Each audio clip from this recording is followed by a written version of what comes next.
सुनूं आपके, यानी कि कैसे कह सकते हैं आप? नहीं कैसे कह सकते हैं? नहीं कैसे कह सकते हैं? अजय जी फखरुद्दीन अली आप फखरुद्दीन अली अहमद जो मुसलमान थे, आपने उनको कलंकित किया, आपने कलंकित किया, आपको माफी मांगनी चाहिए। रितु जी इनको माफी मांगनी चाहिए। 5वें राष्ट्रपति तो आप किस तरीके से कलंकित कह सकते हैं? अरे आप कौन से पत्रकार इस तरीके की बात करते हैं? शर्म आनी चाहिए आपको इस तरीके की बात करते हैं। शर्म आनी चाहिए। आपको राष्ट्रपति को कलंकित करके, अरे ये आपके संस्कार है क्या? मुझे आपत्ति है रितु जी, सुन लीजिए, मुझे आपने आपत्ति दर्ज कराई। चलिए जगह पर मुझे आपत्ति थी। सवाल असम पर आ जाइए, ठीक है, उस पर बात करें। 5वें राष्ट्रपति को कलंकित कह सकते हैं क्या? ठीक है, अरे मैं आपसे पूछना चाहता हूँ, शर्म आनी चाहिए आपको, शर्म आनी चाहिए आपको इस तरीके के शब्दों का उच्चारण करते हुए। आप कभी तो आप इंदिरा गांधी जी को कहते हैं, कभी आप एक्स राष्ट्रपति को कहते हैं। शर्म आनी चाहिए आपको इस तरीके की बातें करेगा, सिवाय आपने जो प्रश्न कराया उसके आप इनसे पूछ के देख लीजिए कि सुबह का। अरे असम कहाँ चला गया? असम पर आइए, असम पर। पहले तो इनसे कहिए कि तहजीब के दायरे में रह के बात करें। ये कौन सा आदमी किस तरीके अरे असम पर आइए, असम पर आइए। अरे सुन लीजिए किस तरीके की बात करें। मैं ये कहता हूँ तहजीब के दायरे में रह के बात करना, तहजीब के दायरे में रह के नाज़िम से बात करना। मैं कह रहा हूँ तहजीब के दायरे में रह के बात करना, इस तरीके के शब्दों का मतलब मेरा समझ करना। वरना तो सुन लीजिए जो आप शब्दों का इस्तेमाल कर रहे हैं बिल्कुल ठीक है, जगह पर नहीं। मैं कहता हूँ कि ऐसे लोगों को आप क्यों बुलाती है डिबेट में जो इस तरीके का आंदोलन करते हैं? नहीं, अब चलिए आपने दर्ज करा दी आपत्ति दर्ज करा दी। अब आइए असम पर। अब असम पर जवाब। बांग्लादेशियों को हाँ देखिए, असम के बाद जब आपके आती है तो मैं एक बात कहता हूँ, बड़ी जिम्मेदारी के साथ बात कहता हूँ। देखिए असम के मुख्यमंत्री हेमंत जी को 10 साल लगभग होने जा रही है। ठीक है, तो देखिए वहां भी बताया गया कि पिछड़ा राज्य है, पिछड़ा राज्य को आपने क्या तरक्की करी, आप वहां जो रोजगार की बातें, आपने रोजगार की कितनी बातें करी, कितनों को आपने रोजगार दिया, कितनी महिलाओं को आपने सुरक्षा दी, कितना कांग्रेस भी तो थी, उससे क्यों नहीं पूछा आपने सवाल? देखिए मैं मौजूदा हाल में दोनों को पूछिए ना, आप तो पीस पार्टी से रखते। मैं तो कह रहा हूँ मौजूदा हाल में जो वहाँ सरकार है तो उसकी भी तो नैतिक जिम्मेदारी बनती है कि हमने इतने लोगों को रोजगार दिया। लेकिन यहाँ पर जो बात आती है बार बार, अभी देखिए यहाँ पे बात आई है कि 5 साल में पैर तोड़ दिए, अब 5 साल में कमर तोड़ देंगे, इस तरीके का बयान वहां पे आया। तो हम ये कहते हैं कि इन सब चीज बयानों से अलग हटकर आप आइए किस तरीके से असम के अंदर विकास है, तो उस पर बात होनी चाहिए। अजमल साहब को भूल गए क्या? उन्होंने क्या बोला? 4 मई को मियाओं की सरकार बनेगी, तो ये ठीक है। हाँ सुन लीजिए, देखिए अभी आपने बदरुद्दीन अजमल साहब की बात करी, तो मैं वही कहता हूं कि यहाँ तो ना तो पैर तोड़ने की बात होगी, ना मियाओं की सरकार की बात होगी। ये जनता जनार्दन है। ये तो चुनाव से पहले आपने डिसाइड कर लिया कि वहाँ पे सरकार किसकी बन रही है? ये सही है। ये तो जनता जनार्दन तय करेगी, जिसको वोट देगी, ये जनता का फैसला। रितु जी शायद भूल गए हैं कि असम हिंदुस्तान का सबसे बड़ा चाय का उद्योग बनाता है, बागान है, और दुनिया में पूरी सप्लाई करता है।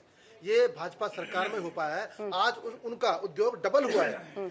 इन 10 वर्षों में इनको जानकारी है नहीं, और उस बागानों में काम करने वाले मुसलमान हैं, मियाँ भी हैं, वहाँ सबको राशन मिल रहा है, वहाँ सबको गैस भी मिली है, वहाँ सबको शौचालय मिले। आंकड़े दीजिए। एक मिनट, हाँ मैं आंकड़े दीजिए। अभी इन्होंने कहा कि सिर्फ मुसलमान बागान में लगे हुए हैं। इन्होंने इसी तरीके का तो भरम ये कहते हैं। अरे आप सबको कहते हैं, आप सबकी बात करते हैं, आप सबकी बात करते हैं। अरे आप खामोश रहिए, आप खामोश खड़े रहिए, आप खामोश रहिए। आप नाजिम खान से नाजिम खान समेत उलझना, बिल्कुल मैं संविधान के दायरे में रह के मैं बिल्कुल संविधान को नहीं मानते, आप संविधान को नहीं मानते, आप संविधान को नहीं मानते। अरे मैं तो मानता हूँ, लेकिन आप लोग संविधान को नहीं मानते। ये मछली मार्केट आप लोग मानते, नहीं, मछली बाजार नहीं, खराब कर रहे हैं ऐसे लोग। ये मछली बाजार नहीं है, ये लोग। मछली बाजार नहीं है। पहले तो सुनिए, यहाँ पर सुनिए, मेरे सवाल को सुनिए, सवाल सुनिए, सुन लीजिए, कंप्लीट कीजिए। हर सवाल का जवाब दूंगा। अरे रुकिएगा, सुनेंगे पहले सवाल तो सुन लीजिए कि आपको पहले आकाशवाणी होगा इस सवाल का। सुनिए मुझे, सवाल ये है कि जब हेमंत बिस्वा शर्मा ने कहा कि कमर तोड़ेंगे या पैर तोड़ेंगे, जो भी तोड़ेंगे, उन्होंने क्या जिक्र यहाँ पर मियाओं को लेकर के किया है कि देशद्रोहियों को लेकर जिक्र किया है? तो आपको देशद्रोही की कमर तोड़ने पर भी दिक्कत है, ऐतराज है? यार है ना, तो सब उनके दोस्त हैं, इनके यार है, इनके सब जितने भी मियां है ना जो बोल रहे हैं, जो मेरे तो यार है, लेकिन इनके रिश्तेदार है। एहसान अब्बासी भाई के रिश्तेदार है वो लोग। और रही बात ये मियाँ किसको कहा जाता है, मियाँ किसको कहा जाता है, मैं इससे पूछूं, मियाँ किसको कहा जाता है, मियाँ किसको कहा जाता है, ये बता दीजिए ना। अरे मैं आपसे पूछ रहा हूँ मियाँ किसको, इन्होंने बात वाली भी बात करी, मैंने इनसे आंकड़े पूछे तो आंकड़े नहीं बता पाएंगे। इन्होंने राशन की बात करी, मैंने आंकड़े पूछे तो आंकड़े भी नहीं बता पा रहे। अरे तो देशद्रोहियों से क्यों दिक्कत है आपको? देशद्रोहियों को बाहर निकाल दे, कमर तोड़ दे, पैर तोड़ दे, क्या दिक्कत है? वोट बैंक होता है। अभी आप करेंगे देशद्रोही, आपने देशद्रोही की बात करी, आपने घुसपैठियों की बात करी। हम भी चाहते हैं कि भारत के अंदर घुसपैठिया ना रहे, घुसपैठिया कोई ना रहे। हम चाहते हैं कितने अरे बताइए कितने आंकड़े बताइए। मैं कह रहा हूँ कि हेमंत सरकार के भी जो आंकड़े हैं वो बता दीजिए कि कितने घुसपैठिया हैं, और 2014 से 2026 के बीच में भी आप बता दीजिए कितने घुसपैठिए। फैक्ट्स पर बात करिए ना, इस तरीके से फैक्ट्स पर बात मैं आपको बता रहा हूँ फखरुद्दीन अली अहमद के बारे में। नहीं उनको हटाइए, मुझे असम पर जानकारी चाहिए। असम पर नहीं, उसको छोड़िए, मुझे असम पर बताइए। मैं ये कहना चाहता हूँ कि बात बात अगर अभी यहाँ पर ठीक है, रुकिए। बात अगर हो रही थी अभी इनकी हो रही थी कि ये हिस्सा नहीं बनता, नहीं बन रहा, मत बनिए आप। बात ये हो रही थी कि इनका कहीं पर कुछ होता है, कहीं पर कुछ होता है, ये जानबूझ के कभी भी देशद्रोही की बात नहीं बोलते, इधर उधर की बोलते हैं। उसके पीछे कारण बता रहा हूँ। 3 तरह से इस्लाम पूरे वर्ल्ड में मिलता है। पहला है अल तकैया, ठीक है, मतलब तू मेरा भाई तू मेरा भाई। उसके बाद दूसरा होता है दीद, वो इनविटेशन है कि मेरे आ जाओ। और तीसरा है जिहाद। ये इसीलिए यहाँ पर शुरू करते हैं अल तकैया से और पहुंच जाते हैं जिहाद तक, और कोई दूसरा कारण नहीं है। इनको जहाँ और जो पॉपुलेशन है जहाँ की, उस हिसाब से ये स्पेसिफिकली बदलती जाती है तस्वीर। मान लीजिए जैसे एक सेकंड, जैसे बांग्लादेशियों की पॉपुलेशन डेमोग्राफी आसाम में चेंज हुई, वही अल तकैया दीद में कन्वर्ट होगा, और कुछ समय बाद जब और पॉपुलेशन बढ़ जाएगी तो वही जिहाद में कन्वर्ट हो जाएगा। और आप इस तरीके के शब्दों का इस्तेमाल नहीं, और कंटेक्स्ट में बात करिए आप बस। देखिए ऐसा है, असम की समस्या आज से नहीं बहुत पहले से बाकायदे राजीव गांधी ने एक समझौता किया। राजीव गांधी ने समझौते में कहा हमारे कुछ नेताओं से गलती हो गई थी, अब असम गण परिषद मिल करके घुसपैठियों को हटाएंगे। ये बाकायदे समझौता हुआ। उसके बाद देश में केंद्र सरकार ने नहीं निभाया। ये बात खुद असम के कई नेताओं ने मानी जो कांग्रेस के बड़ी नेता थे। और आपको बताना है तो आप कह रहे हैं कि जो अभी हेमंत बिस्वा शर्मा कह रहे हैं कि कांग्रेस की सरकार अब दोबारा नहीं आने वाली है, उनकी जड़ अब खत्म हो चुकी है। देखिए ऐसा है कि वहाँ का चूंकि डिवीजन हो गया है वोट का, ऐसा नहीं कि बीजेपी वहाँ फुल फ्लेज जीत के आ रही है, जीत जाती। हुआ क्या है, कांग्रेस ने अपनी तो इस दफा नहीं जीती है क्या? कैसी बातें कर रहे हैं आप? जो है बशीर साहब के अलग लड़ने से वहाँ पे इलेक्शन, दूसरी वहाँ सिस्टम बीजेपी के फेवर में है। हेमंत बिस्वा शर्मा का चूंकि वहाँ पर इतना दबाव है, हर तरह से सक्षम है, इसलिए ये क्लियर है कि कांग्रेस भी वहाँ हार स्वीकार कर रही।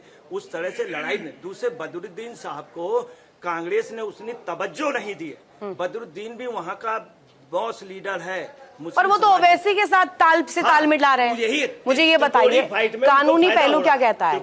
यूसीसी का रास्ता, प्रधानमंत्री ने खुद अपने संबोधन में कहा कि अगर जैसे ही सरकार बनती है इस दफा काम यूसीसी पर होगा। तो ये छलावा क्यों दिखाया जा रहा है? ओवैसी इस पर क्यों कटाक्ष कर रहे हैं कि हिंदू कानून थोप रहे हैं? कानूनी पहलू क्या कहता है इस पर? देखिए मैडम, यूसीसी जहां तक है, भारत के संविधान में आर्टिकल 44 में क्लियर लिखा हुआ है कि होनी चाहिए। दूसरी, यदि आप भारत का संविधान का जेनेसिस देखेंगे, जो थीम है, जैसा अभी बता रहे थे कि संविधान का मतलब ही होता है संविधान, और उसकी जो आर्टिकल 14 है उसमें कहा गया है everyone is equal before law. तो यदि सब लॉ के एक समान हैं तो वहाँ पे तो कोई गलत है ही नहीं है। तो यदि प्रधानमंत्री कह रहे हैं यूसीसी हम लागू करेंगे, अभी देखिए 2 स्टेट में हुआ है, हिमाचल में हुआ है, गुजरात में हुआ है, और मैं समझता हूँ कि धीरे धीरे सारे राज्यों में करेगा, क्योंकि ये माननीय सर्वोच्च न्यायालय भी एक नहीं कई बार। फिर ये टाइमिंग को लेकर सवाल विपक्ष क्यों उठा रहा है? कह रहा है कि एक जगह पे आपने लागू करा दिया उत्तराखंड, महाराष्ट्र, अब असम में धीरे धीरे एक एक करके क्यों ला रहे हैं? चुनावी राज्यों का फायदा ले रहे हैं क्या? सवाल ये देखिए, विपक्ष को तो कुछ कहना है, तो विपक्ष कुछ भी आप कीजिएगा तो वो कहेगा कि इसमें ये कमियां हैं। सवाल है कि आप धीरे धीरे कर रहे हैं ना, आपने क्या किया था? क्यों एक साथ क्यों नहीं? फिर एक साथ नहीं हो सकता। एक्चुअली क्या है, उसमें जो लिखा हुआ है 44 में जो यूसीसी के लिए, कि राज्य जो है अपने अनुसार से ये यूसीसी को लागू करे। तो राज्य कर रहा है। अब मान लेते हैं, सपोज कीजिए कि पंजाब में बीजेपी की सरकार नहीं है, वहां की सरकार नहीं मानेगी, नहीं करेगी। केरल में है, वो नहीं करेगी। तो आप कंपेल कैसे कर सकते हैं? हाँ, यदि सेंट्रल गवर्नमेंट उसको करेगी। दूसरी, ये यूसीसी लागू केंद्र से ही लागू कर दें, तो केंद्र से नहीं होगा ये। देखिए, ये जो है केंद्र सरकार का इच्छा पर है, वो कहीं ना कहीं किसी न किसी अभी लॉ कमीशन में गया हुआ है इसके तो लिए। रास्ता इसका नहीं है, मतलब ये नहीं, सिलेक्टिवली रास्ता करेंगे। है, हाँ। बिल्कुल है। लॉ कमीशन में गया, लॉ कमीशन रिकमेंड करेगी तो सेंट्रल गवर्नमेंट उसको करेगा। और मैं समझता हूं कि ये विधिवत है और ये भारत के लिए ये सर्वोत्तरी लाभप्रद है। जब तक यूसीसी नहीं करते हैं तो ये जो समाज में गैप है वो खत्म नहीं होगा। और उसको यदि आप एक कलर दे रहे हैं कि हम हिंदू और मुस्लिम थोप रहे हैं, मैं पूछना चाहता हूं, ये बताइए सारी प्रॉब्लम मुस्लिमों के साथ क्यों हो रहे हैं? अल्पसंख्यक में तो आपका ये सिख भी है, अल्पसंख्यक में पारसी भी है, ईसाई भी है, उनको कोई प्रॉब्लम नहीं हो रही है। हाँ। मुसलमानों को क्यों प्रॉब्लम होती है? इसलिए प्रॉब्लम होता है कि आप देखेंगे कि जो मुस्लिम केवल हिंदुस्तान का नहीं, ये पूरे विश्व में जितने भी मुस्लिम हैं और जिस जिस कंट्री में रह रहे हैं, उस सरकार का, उस देश का ये नासूर होते हैं। ये जहां पर भी रहे, क्योंकि इनकी फितरत है आपस में लड़ाई झगड़ा करना। जैसे आप देखते होंगे कुछ जानवर का है, जो दो कुत्ते को यदि एक साथ रखेगा तो आपस में एक दूसरे को काटेगा। तो ये हालत जो है इनकी है कि ये जहां पर भी रहेंगे आपस में कट्टे मरेंगे। हमारे यहाँ जैसे वो, यानी आप कह रहे हैं कि सिर्फ मुसलमानों को ही दिक्कत है। जवाब ले लेते हैं हाजी नाजिम से। कह रहे हैं कि सिर्फ और सिर्फ मुसलमानों को क्यों दिक्कत है? अल्पसंख्यक श्रेणी में तो और भी धर्म आते हैं, ईसाई भी आते हैं, पारसी भी आते हैं, और भी धार्मिक चीजें हैं, उनको तो दिक्कत नहीं हो रही है। हाँ, देखिए, यूसीसी की बात आती है तो मैं कहता हूं कि उत्तराखंड के अंदर यूसीसी लागू हुआ तो उत्तराखंड वासियों ने सबने स्वागत करा, कहीं कोई प्रोटेस्ट नहीं हुआ। हाँ। और गुजरात में भी देखिए लागू हुआ, वहां पे भी कोई प्रोटेस्ट नहीं हुआ। जबकि ये कहना कि पूरे देश के अंदर उत्तराखंड की तरह हम यूसीसी लाएंगे, तो बिल्कुल लेकर आइए। अरे आप राज्य की तो बात करते हैं, लेकिन हम कहते हैं कि आप देश में लागू कीजिए। हाँ। आप देश में लागू नहीं कर रहे। उन्होंने बताया ना कानूनी पहलू, अभी प्रमोद जी ने। हाँ, सुन लीजिए, अभी प्रमोद जी ने तो दूसरा शब्द का भी इस्तेमाल करा था। उन्होंने मुस्लिम कम्युनिटी को यह भी कह दिया कि किसी जानवर से तुलना कर दी इन्होंने।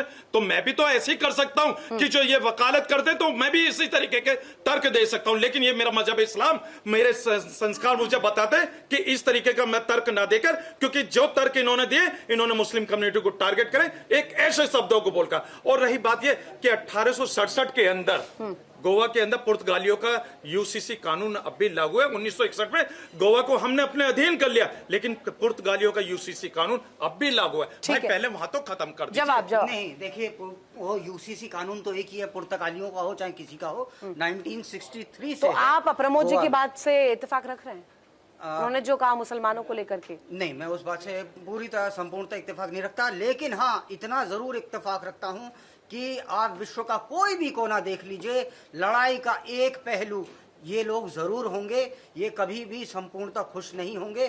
कुछ नहीं मिलेगा तो बलूच और पंजाबी पाकिस्तान में आपस में लड़ने लगेंगे, कुछ नहीं मिलेगा ईरान इराक आपस में लड़ने लगेंगे, कुछ नहीं मिलेगा डिबेट में पैनल में लड़ने लगेंगे, कुछ नहीं मिलेगा तो आपस में जब अकेला आदमी रह जाएगा तो वो अपने पैर से तलवार पकड़ लेगा और हाथ से दूसरी तलवार पकड़ लेगा और दोनों लड़ेंगे।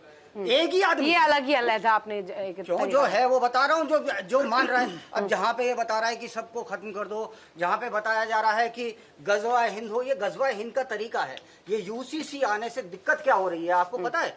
क्यों दिक्कत हो रही है ओवैसी को? ओवैसी को दिक्कत इसलिए हो रही है, जो कल तक सर तन से जुदा के नारे मारे जा रहे थे, कल तक जो सर तन से जुदा के नारे मारे जा रहे थे, वो अब कहीं ना कहीं कानून की नकेल में आएंगे। ठीक है, ठीक है। हाँ, देखिए, आपकी डिबेट में कुरान शरीफ की आयत कोट करी थी और कहा कि काफिर के बारे में इन्होंने वाजिबुल कत्ल की बात करी थी।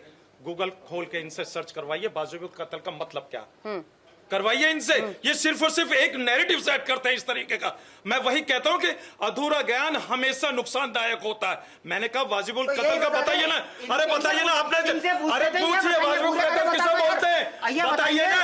ये इस तरीके का भ्रम मत फैलाइए। मैं तो रितु जी, मैं कहता हूँ भारत सरकार ऐसे लोगों की जांच करे जो यहाँ हिंदू मुसलमान के बीच में नफरत की खाई खोदने की कोशिश कर रहे हैं। वाजिबुल कत्ल बताइए। अरे बताइए ना, वाजिबुल कत्ल का क्या मतलब है, बताइए ना।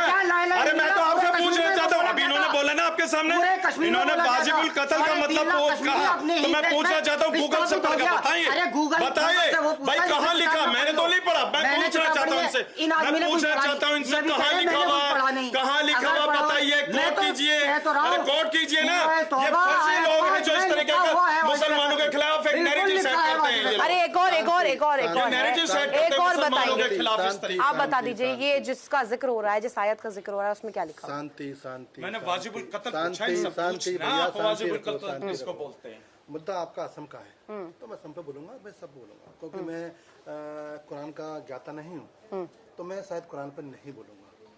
और हमें किसी भी धर्म पर, किसी भी ग्रंथ पर, किसी भी मजहब पर टिप्पणी देने से बचना चाहिए।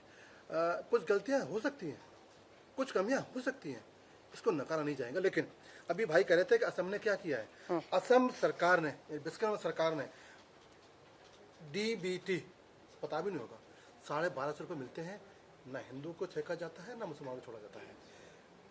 असम आत्मनिर्भर असम अभियान 2.5 लाख रुपए का योगदान मिलता है छोटे मझोले मजदूरों को।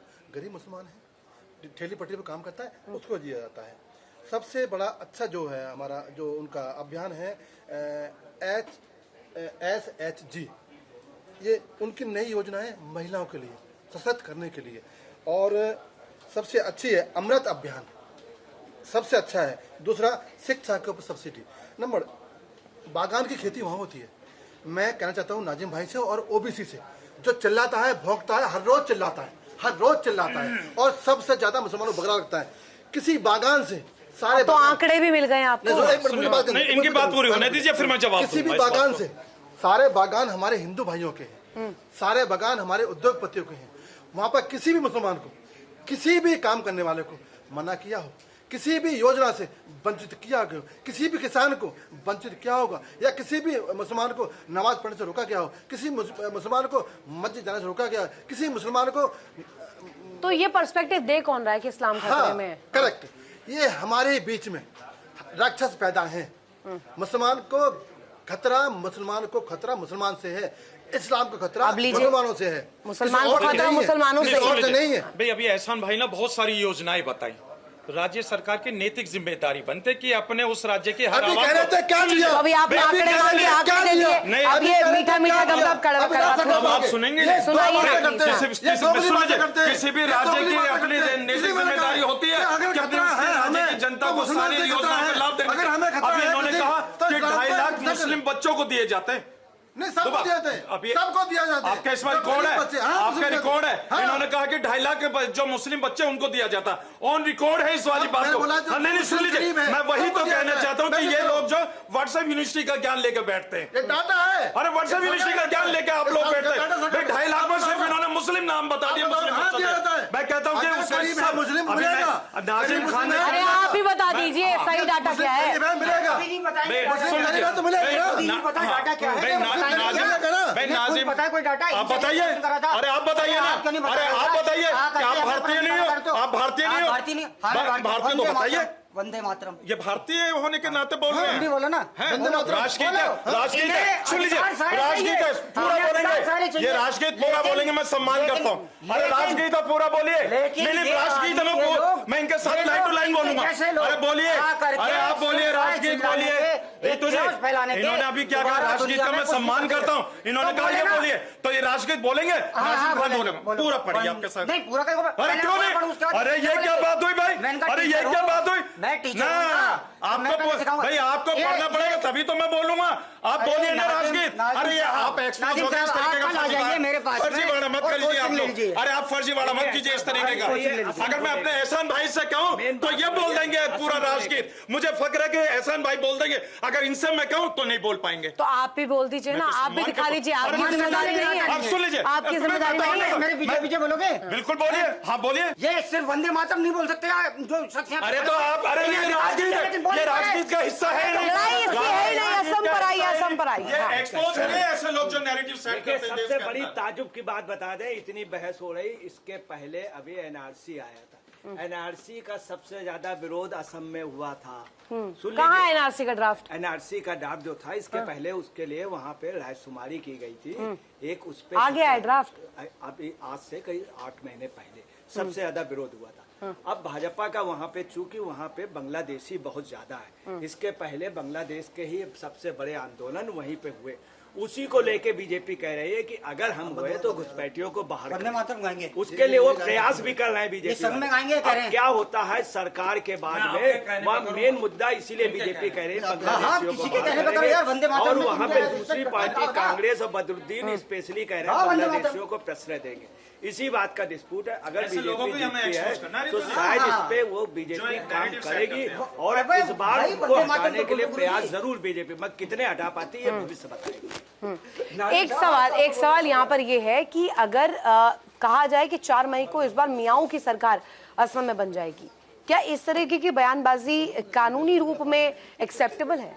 देखिए, कानून में इसका कोई ऐसा स्पेसिफिक नहीं है कोई डिफिनीशन, लेकिन मैं समझता हूं कि इसमें ना तो इसमें इलीगल है और ना ही कोई लीगल है। तो कई लोग जो बोलते हैं कि कठमुल्ले ने ये कर दिया, मियाओं ने ये कर दिया, दाढ़ी वाले ने ये कर दिया, तो ये देखिए कई बार ऐसा होता है कि लोग आज के डेट में केवल उनका लक्ष्य है वोट पाना। आप देखिए, जैसे मान लेते हो वैसी साहब भी जो बराबर जो ये कहते हैं कि हम ये कर देंगे, हम जाके वहाँ सभा कर देंगे, देखते हैं कौन बिगाड़ता है, ये कर देता है। अब सपोज कीजिए कि आप चैलेंज किसको कर रहे हैं, क्यों कर रहे हैं, किस लिए कर रहे हैं?